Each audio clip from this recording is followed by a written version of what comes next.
Tech billionaire Elon Musk is calling for sanctions against EFF leader Julius Malema and wants him declared an international criminal.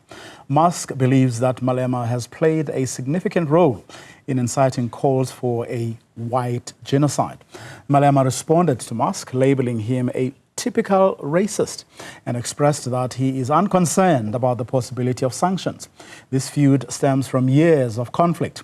But how did the South African opposition leader become a target for the world's richest person? And what are the implications? Well, Newzroom Afrika's Qaanitah explains.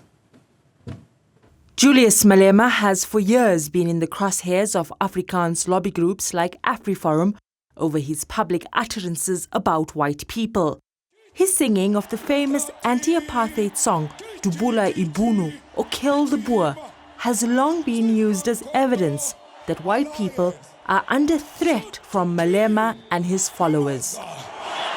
Kill the Boer, the farmer, kill the Boer. While AfriForum fought Malema through the courts, arguing that his singing of Dubula Ibunu was an instruction to kill white farmers, the group exported their outrage to the United States in 2018, lobbying American politicians and raising their ire on Fox News. Their cry? White Afrikaners were at risk of genocide. So that's the title of the book as well, Kill the Boer, which is a very popular song, which is still being sung in South Africa. It was sung just the other day. So it's sung at political rallies, and of course Boer referring to a particular cultural group in South Africa. Right. We have songs like Shoot the Boer, which is a different song. AfriForum's press tour in the US caught the attention of the president at the time, Donald Trump, who tweeted in August 2018, "I've asked Secretary of State Mike Pompeo to closely study the South African land and farm seizures and expropriations and the large-scale killing of farmers." Despite the High Court and the Supreme Court of Appeal both ruling that Dubula Ibunu was not an incitement to violence, AfriForum continued their campaign that white South Africans were under enormous threat. Enter Elon Musk. By 2023, his influence in US politics had grown, and he aligned himself with Trump's agenda. When clips of Malema singing Dubula Ibunu at an EFF rally circulated on social media, Musk weighed in, asserting that Malema was openly pushing for the genocide of white people in South Africa. At the time, Malema dismissed the world's richest man and called him an illiterate. I must educate Elon Musk. Why must I educate Elon Musk? He looks like an illiterate. The only thing that protects him is his white skin.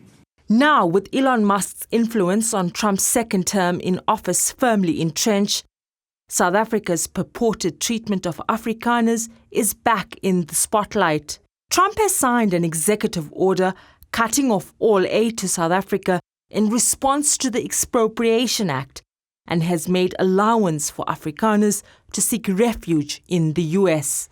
But that's not enough for Musk. He wants Malema to face immediate sanctions. Malema appears unbothered, saying he would not stop fighting for black people to be equal to white people. Musk's crusade against South Africa is based on persisting misinformation and an overstating of Malema's influence on South Africans. But he wields enormous power over the US executive. Given Trump's recent actions against South Africa, many believe Musk's view on Malema may lead to official US action. Whether or not Malema is sanctioned will expose how much influence Musk has on the White House and in turn on global dynamics. For Newzroom Afrika on Channel 405, I am Qaanitah in Johannesburg.